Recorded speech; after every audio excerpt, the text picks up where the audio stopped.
उत्तर प्रदेश की रायबरेली और अमेठी सीट पर कांग्रेस ने अपने पत्ते खोल दिए हैं। रायबरेली से राहुल गांधी और अमेठी से केएल शर्मा को चुनावी मैदान में उतारा गया है। नाम के ऐलान के साथ ही राहुल गांधी ने नामांकन भी कर दिया है। राहुल गांधी वायनाड और रायबरेली 2 सीट से चुनावी मैदान में हैं। वायनाड में वोटिंग हो चुकी है, जबकि रायबरेली में 5वें चरण में 20 मई को मतदान होगा।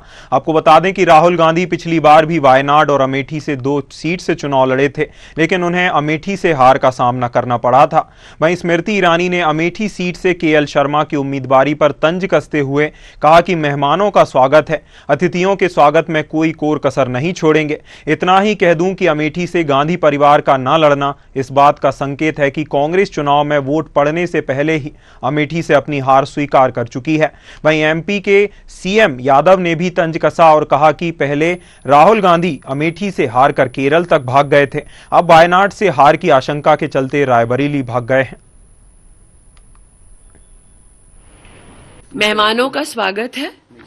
हम लोग अतिथियों के स्वागत में कोई कसर छोड़ेंगे नहीं।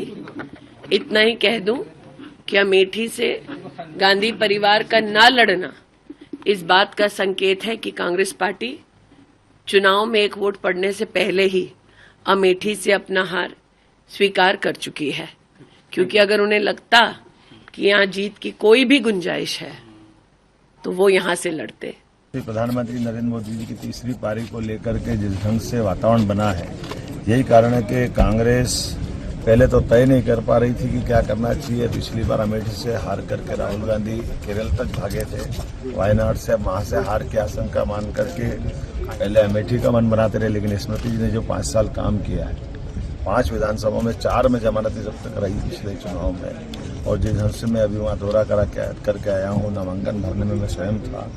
यूपी का माहौल मोदी में हो चुका और पुराना रिकॉर्ड भी हम तोड़ने जा रहे हैं। ऐसे अमेठी के बजाय अब वो रायबरेली से जा रहे हैं, तो रायबरेली की जनता भी उनका इंतजार कर रही है कि कांग्रेस ने जितने विकास में अवरोध पैदा किए, जितनी मोदी जी के बारे में हल्की बातें करी, एक बातों का हिसाब कांग्रेस को देना पड़ेगा। और निश्चित हार रायबरेली से भी राहुल गांधी की होने वाली है। और प्रियंका जी ने तो पहले हार के पहले ही अपनी एक तरह से इसको हमारी भाषा में कहते हैं कि रण के पहले रण छोड़ हो गई। तो खबर पर हमारे साथ चर्चा करने के लिए आलोक सोती जी, राजनीतिक विश्लेषक, जुड़े हुए हैं। आलोक जी, स्मृति ईरानी का वार, कांग्रेस ने स्वीकारी हार, क्या कहेंगे?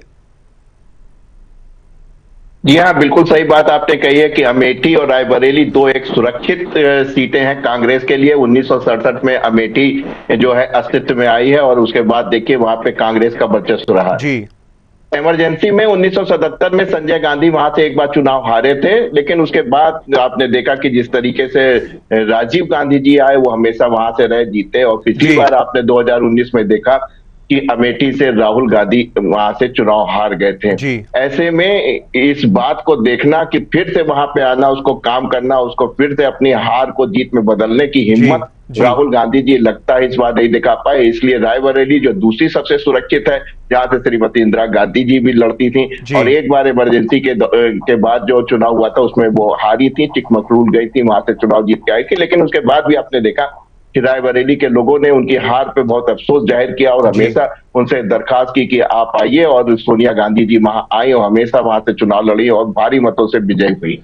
ये दोनों एक बड़ी सुरक्षित थी, लेकिन इस समय ऐसा लग रहा है कि अमेठी जो है वो गांधी परिवार की विरासत से उनके हाथ से निकल गया है, रायबरेली ही बचा है। और देखने वाली बात यह है कि रायबरेली से राहुल गांधी जी आए हैं। वैसे सभी लोग उम्मीद कर रहे हैं कि आसानी से चुनाव जीत लेंगे, लेकिन जो अमेठी में हुआ है वो कांग्रेस के लिए बड़ा सेटबैक है, क्योंकि आप देख रहे थे कि पिछली बार केवल 1 सीट ही बची थी संसदीय क्षेत्र में उत्तर प्रदेश से, और अमेठी पे इनको काम करना चाहिए था। और फिर से जो है कांग्रेस को चाहिए था कि ये अपनी दोनों सीटों को बचाए रखें, क्योंकि अगर आप कंसीड करते चले जाएंगे तो एक दिन ऐसा ना हो जाए कि रायबरेली से भी, किसी सुरक्षित सीट से भी कांग्रेस को अपना हाथ धोना पड़ जाए। जी आलोक जी, आपने जैसा कि बताया कि पुश्तैनी सीट रही है, विरासत वाली सीट रही है, जिससे इंदिरा गांधी भी चुनाव जीतती आई हैं, लेकिन ऐसी सुरक्षित सीट से राहुल गांधी तो मैदान में उतर गए, लेकिन अमेठी से प्रियंका गांधी का चुनाव न लड़ना और किसी नए व्यक्ति को टिकट दे देना कहां तक कांग्रेस पार्टी की हिम्मत को दर्शाता है, या कांग्रेस पहले ही, जैसा कि स्मृति ईरानी ने बोला, कि अपनी हार स्वीकार कर चुकी है? देखिए, प्रियंका गांधी एक बहुत बड़ी नेता है और एक बड़े परिवार से आती है। उनका पहली दफे जब भी पदार्पण होना है तो उनकी जीत को सुनिश्चित करना ये कांग्रेस और उनकी पार्टी और उनके कार्यकर्ताओं की जिम्मेदारी होती है। तो ऐसे में आपने देखा कि कभी हाँ कभी ना की स्थिति आती रही और अंततः जो है प्रियंका गांधी जी ने चुनाव एक बार फिर से न लड़ने का फैसला किया है। ये बात जो है वो कांग्रेस के लिए नहीं है, उनको एक बार हिम्मत करनी पड़ेगी, एक बार जमीन पर उतर के काम करना पड़ेगा, काफी लंबा काम करना पड़ेगा। उसके बाद जो है जब वो चुनाव में आएंगी तब वो उनका जो है पदार्पण हो पाएगा। और चूंकि ये गांधी परिवार से आते हैं, जहां पे जवाहरलाल नेहरू जी, उसके बाद स्वर्गीय श्रीमती इंदिरा गांधी जी, उसके बाद सोनिया जी, उसके बाद राहुल जी, उसके बाद का जो प्रियंका जी हैं, इनको पहली दफे आना है और जीतना है। हार के कोई गुंजाइश नहीं है। ये बड़े नेता हैं, बड़े परिवार से आते हैं, बड़ी राष्ट्रीय पार्टी से आते हैं। तो ऐसे में जो फैसला लिया गया है वो ठीक लिया गया है, क्योंकि अगर पहली दफे राजनीति में आते हो, पहली दफे में हार मिलती है, तो आज के समय में उस हार को स्वीकार करना बड़ा मुश्किल हो जाएगा पार्टी के लिए। जी बिल्कुल। प्रियंका गांधी की जीत सुनिश्चित करना कांग्रेस पार्टी के लिए, उनके नेताओं के लिए बहुत आवश्यक है। उनकी यही रणनीति रही, जबकि रायबरेली से उनका ना लड़ना कूटनीतिक तौर पर बीजेपी के लिए काफी अच्छी बात रही है, या उनके लिए काफी फायदेमंद रहा। बहुत धन्यवाद आलोक सोती जी आपका हमसे जुड़ने के लिए, चर्चा करने के लिए। रुक करेंगे, अगली खबर की ओर बढ़ेंगे। लोकसभा चुनाव में लग रहे आरोप प्रत्यारोप के बीच सीएम योगी आदित्यनाथ ने इंडिया अलायंस पर निशाना साधा है। उन्होंने पाकिस्तान से कांग्रेस के समर्थन में उठ रही आवाज पर कहा कि यह स्पष्ट हो गया है कि कांग्रेस का हाथ देश के दुश्मनों के साथ है। चुनाव के दौरान देश के दुश्मन मोदी के पक्ष में माहौल को खराब करने का प्रयास करेंगे, और अगर पाकिस्तान राहुल गांधी को लेकर खुश हो रहा है तो देश की जनता को इन बयानों से अवेयर होना चाहिए और समझना चाहिए कि इसके पीछे भारत विरोधी ताकतों की मंशा क्या है।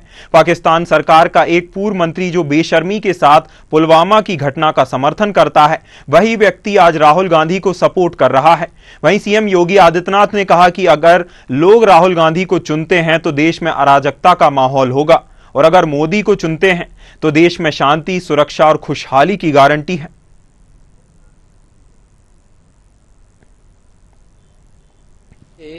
चुनाव के दौरान मोदी जी के पक्ष में जो माहौल है, इस माहौल को खराब करने का भरसक प्रयास करेंगे। कुछ चीजें हैं जो देखने लायक हैं और जिसको पूरे देश के लोगों को वास्तव में समझना चाहिए कि कैसे पाकिस्तान से राहुल गांधी को प्रोजेक्ट करने का प्रयास कर रहा है। कि पाकिस्तान सरकार का पूर्व मंत्री जो बेशर्मी के साथ पुलवामा की घटना का समर्थन करता है, वह व्यक्ति राहुल गांधी को सपोर्ट कर रहा हो, राहुल गांधी को लेकर के प्रफुल्लित हो रहा हो, ये चीजें दिखाती हैं कि कांग्रेस का हाथ देश के दुश्मनों का साथ। कि मोदी जी जीतेंगे तो भारत में दीपावली होगी, लेकिन अगर कांग्रेस कहीं पे सफलता प्राप्त कर रही है तो पाकिस्तान उससे प्रफुल्लित हो रहा है। देश की जनता को इन बयानों से अवेयर होना चाहिए और समझना चाहिए कि इसके पीछे भारत विरोधी ताकतों की मंशाएं क्या हैं भारत की। खबर पर हमारे साथ चर्चा करने के लिए अनूप मिश्रा सहयोगी जुड़े हुए हैं। अनूप, कांग्रेस का हाथ देश विरोधियों के साथ, क्या पाकिस्तान का सपोर्ट राहुल गांधी को भारी पड़ जाएगा? जी अभिनव जी, देखिए ऐसा है, मुख्यमंत्री योगी आदित्यनाथ ने कांग्रेस पर हमला करते हुए उन्होंने आरोप लगाया है कि कांग्रेस का हाथ पाकिस्तान के आतंकियों के साथ है। उन्होंने आज एक साक्षात्कार में राहुल गांधी पर हमला बोलते हुए उन्होंने कहा कि राहुल गांधी को पाकिस्तान के आतंकी प्रोजेक्ट कर रहे हैं। वहां के एक मंत्री के द्वारा पुलवामा का जिक्र करते हुए कहा कि पुलवामा में जो हुआ अच्छा हुआ।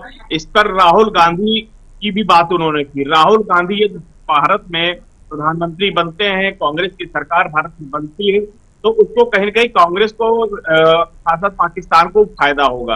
तो अखिलेश यादव कह सकते हैं इंडी गठबंधन के जो कांग्रेस है, कांग्रेस पर हमला करते हुए योगी आदित्यनाथ ने जिस तरीके से हमला बोला है, उन्होंने कहा है कि इंडी गठबंधन जो है वो कांग्रेस के जो राहुल गांधी युवराज है उनके जीतने पर वो खुशी जाहिर करते हैं, जबकि राहुल गांधी हिंदुस्तान के हैं, हिंदुस्तान के साथ होना चाहिए। इसके साथ उन्होंने ये भी कहा कि अगर तो राहुल गांधी ने कांग्रेस की सरकार बनती है, इंडिया अलायंस की सरकार बनती है, तो उस स्थिति में देश में आतंकवाद, बेरोजगारी, महंगाई, भ्रष्टाचार चरम पर होगा, गुंडे माफियाओं का राज होगा। साथ साथ उन्होंने बताया की सरकार थी तो आतंकियों को बिरयानी खिलाई जाती थी, आतंकियों को मेहमान नवाजी होती। कश्मीर में जिन्होंने नरसंहार किया उनसे प्रधानमंत्री मिलते थे, उनको जिस तरीके से स्वागत सत्कार किया जाता था वही चलन पुराना दोबारा शुरू होगा। साथ साथ उन्होंने ये भी कहा कि इंडी गठबंधन पर हमला बोलते हुए उन्होंने कहा कि जिस तरीके से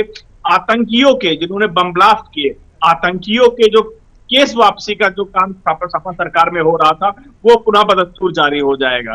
तो इस तरीके से जो मुख्यमंत्री योगी आदित्यनाथ ने जो हमला बोला है वो चौतरफा हमला बोलते हुए उनको कांग्रेस को पाकिस्तान से जोड़ दिया। पाकिस्तान, यदि भारत में कांग्रेस दिखती है तो उसका जो जश्न पाकिस्तान में मनाया जाता है, और पाकिस्तान हमेशा ये चाहती है कि कांग्रेस की सरकार भारत में बने। इससे पहले भी मणिशंकर अय्यर के लेकर के उन्होंने कहा कि मणिशंकर अय्यर भी पहले जब कांग्रेस पाकिस्तान गए थे तो उन्होंने ये कहा था कि आप हमको जितवाइए। तो इस तरीके से चौतरफा हमला जो है मुख्यमंत्री योगी आदित्यनाथ ने कांग्रेस पर बोला। साथ साथ में उन्होंने ये भी कहा कि जिस तरीके से महंगाई, बेरोजगारी कांग्रेस सरकार में बढ़ रही थी, घोटाले हो रहे थे, 2G घोटाला, स्पेक्ट्रम घोटाला, कोयला घोटाला, इस तरीके से कई सारे घोटाले जो है कांग्रेस सरकार के टाइम पे हो रहे थे। दूसरी तरफ पुलवामा कांड की जो बात की, पुलवामा कांड जो है उससे भी जोड़ा। उन्होंने ये भी आरोप लगाया कि आजादी के बाद 1947 को जब देश आजाद हुआ था उसके बाद कांग्रेस भटक गई है। कांग्रेस जो है, जिस कांग्रेस को जो है गांधी जी ने सींचा, उसी कांग्रेस को आज आतंकियों के से जोड़ा जा रहा है, आतंकियों की पैनागाह बनता जा रहा है, आतंकी उससे खुश होते हैं। भारत में कांग्रेस की सरकार बनाने के लिए वो प्रयासरत रहते हैं। तो इस तरह के चौतरफा हमला कांग्रेस पर मुख्यमंत्री योगी आदित्यनाथ ने बोला। जी बिल्कुल अनूप, कांग्रेस नेता पहले भी सेना की सर्जिकल स्ट्राइक पर, सेना पर भी सवाल उठाते आए हैं। तो जो पाकिस्तान के मंत्री राहुल गांधी का सपोर्ट कर रहे हैं, राहुल गांधी के लिए शुभकामनाएं दे रहे हैं, वह कांग्रेस के लिए कितना नुकसानदेह साबित हो सकता है?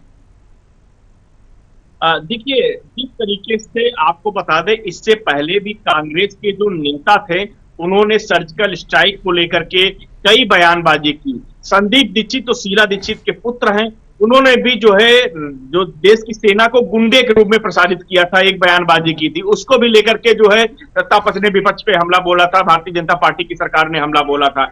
इसके अलावा अन्य भी उनके नेता है, पी चिदम्बरम हो गए, मणिशंकर अय्यर हो गए, उन्होंने भी लगातार जो है भारतीय जनता पार्टी लगातार कांग्रेस को कटघरे में खड़ा करने का काम किया। तो एक तरफ कह सकते हैं कि कांग्रेस का कहीं न कहीं जो पाकिस्तान प्रेम है, जो उनके नेताओं का प्रेम है, वो कहीं न कहीं उनके लिए बड़ी समस्या पैदा कर रहा है। साथ साथ में कांग्रेस में जब वहां का एक मंत्री ये कहता है, सदन में कहता है कि पुलवामा कांड अच्छा हुआ और आगे चल करके यदि कांग्रेस की सरकार भारत में बनती है तो वो कहीं न कहीं हमारे लिए काफी फायदेमंद होती है। तो जब मुख्यमंत्री किसी पर आरोप लगा रहे हैं तो वो आधार बना के आरोप लगा रहे हैं, वहां के मंत्री को आधार बना रहे हैं, देश के मंत्रियों के जो कांग्रेस के नेता हैं उनको लेकर के आधार बना रहे हैं।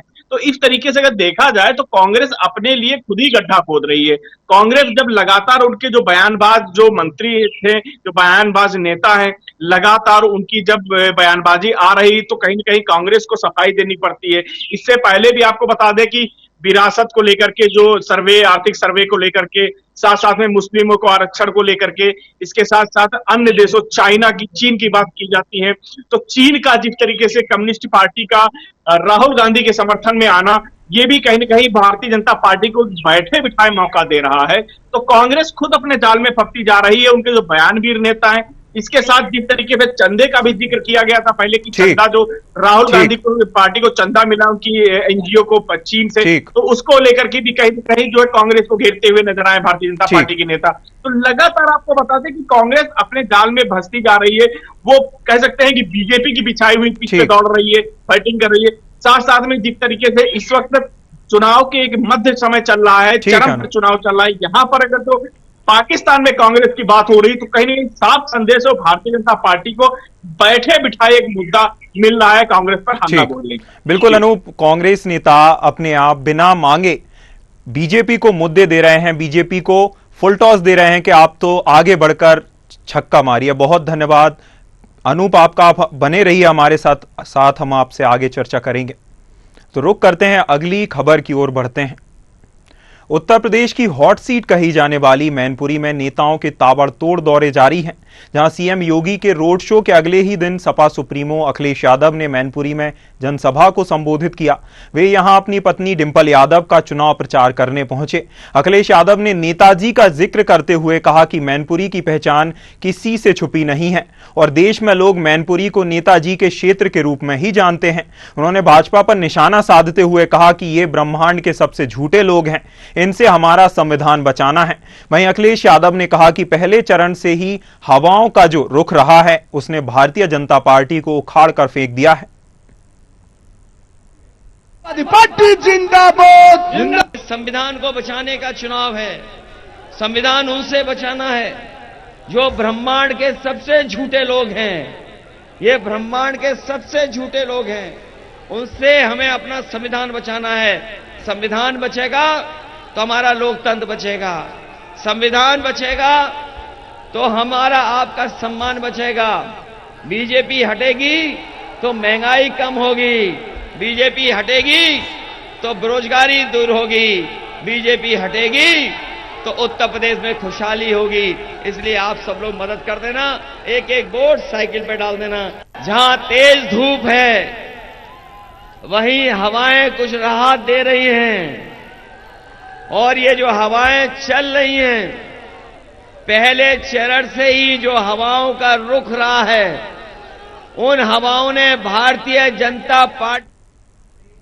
खबर पर हमारे साथ चर्चा करने के लिए अनूप मिश्रा सहयोगी जुड़े हुए हैं।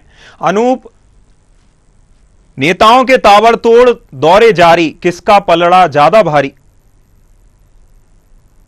जी विनोद, देखिए जैसे जैसे उत्तर प्रदेश में चुनावी माहौल बढ़ता जा रहा है, गर्मी बढ़ती जा रही है, वैसे ही उत्तर प्रदेश में चुनावी सरगर्मी भी तेज होती जा रही है। आज जिस तरीके से तो पांचवें चरण के चुनाव के नामांकन हुए, रायबरेली की घटना आपने देखी, लखनऊ की घटना आपने देखी, अमेठी की घटना आप देखी, उसी तरह ही आपको बता दें कि उत्तर प्रदेश की जो मैनपुरी है, मैनपुरी क्योंकि यादव बेल्ट है और कहा जाता है, और वो अखिलेश यादव के पिता मुलायम सिंह यादव की कर्मभूमि रही है। मुलायम सिंह यादव वहां से 5 बार के सांसद रहे हैं, उनकी भूमि जानी जाती थी। कल योगी आदित्यनाथ की जब वहां पर रैली थी, आज दूसरे दिन अखिलेश यादव ने वहां पर जो अपनी पत्नी डिंपल यादव के साथ प्रचार किया, वहां पर कितनी विधानसभा।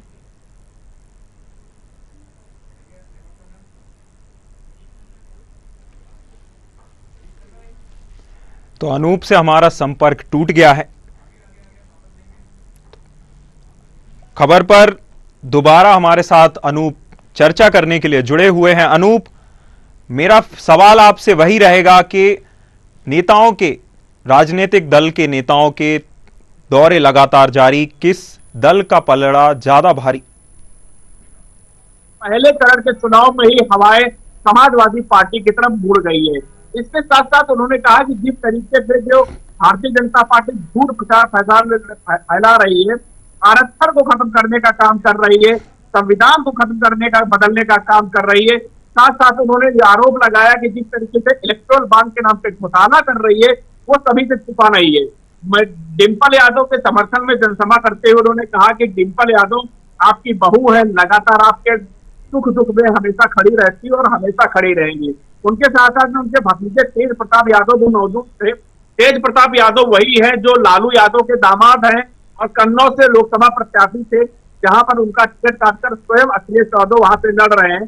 तो एक पारिवारिक जो एकता का भी संदेश देने का काम जो है अखिलेश यादव ने आज वहां पर किया है। स्वामी अखिलेश यादव ने योगी आदित्यनाथ पर हमला बोलते हुए कहा कि योगी आदित्यनाथ लगातार झूठ बोल रहे हैं, कल भी यहाँ पे आके झूठ बोल गए थे, और जिस तरीके से वो झूठ बोलते हैं, भारतीय जनता पार्टी किसी का भला नहीं करेगी, आरक्षण को खत्म करेगी, ओबीसी का आरक्षण, एससी का आरक्षण को खत्म करना है, निजीकरण को बढ़ावा देना है, घोटालों को बढ़ावा देना है, रोजगार को पैदा नहीं करना है, लगातार बड़े जो उद्योगपति हैं उनको बढ़ावा देना है, लोगों को, किसानों का कर्जा वो माफ नहीं करते हैं, जबकि उद्योगपतियों का 15-15 लाख का कर्जा वो माफ कर चुके हैं।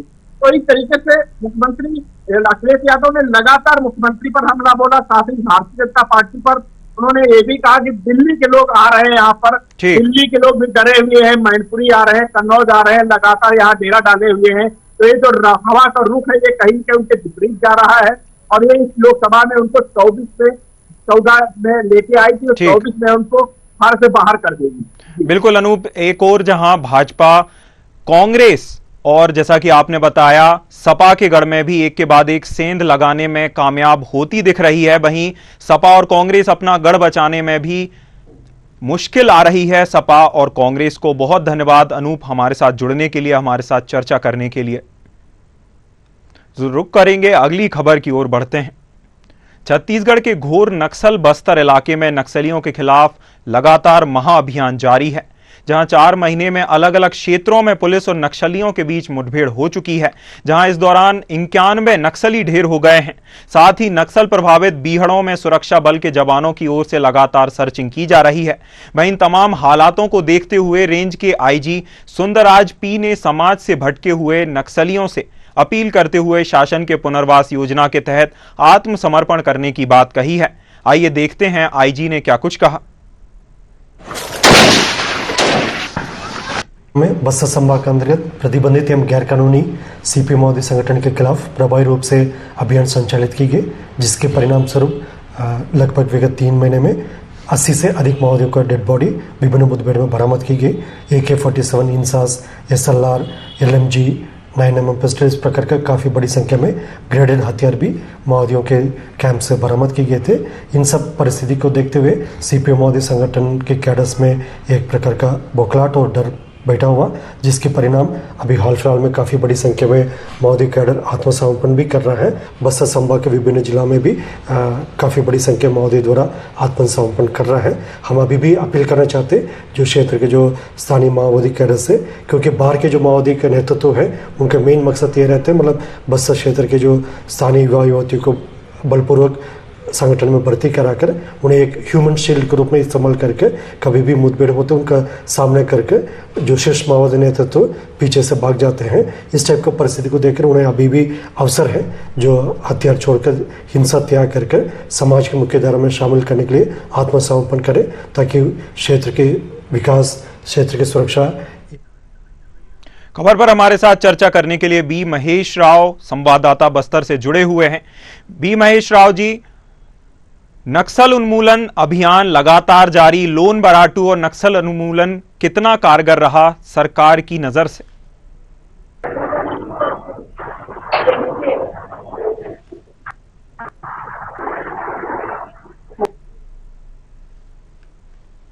तो बी महेश राव से हमारा संपर्क टूट गया है।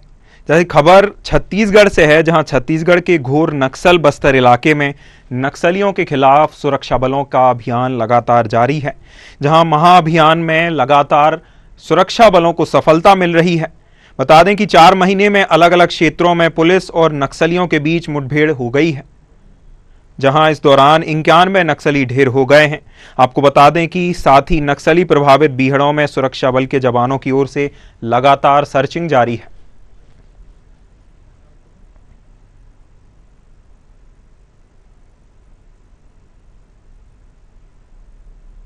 तो 4 बजे की 4 बड़ी खबरों में फिलहाल इतना ही। न्यूज़ आवर पर खबरों का सिलसिला लगातार जारी है। नमस्कार।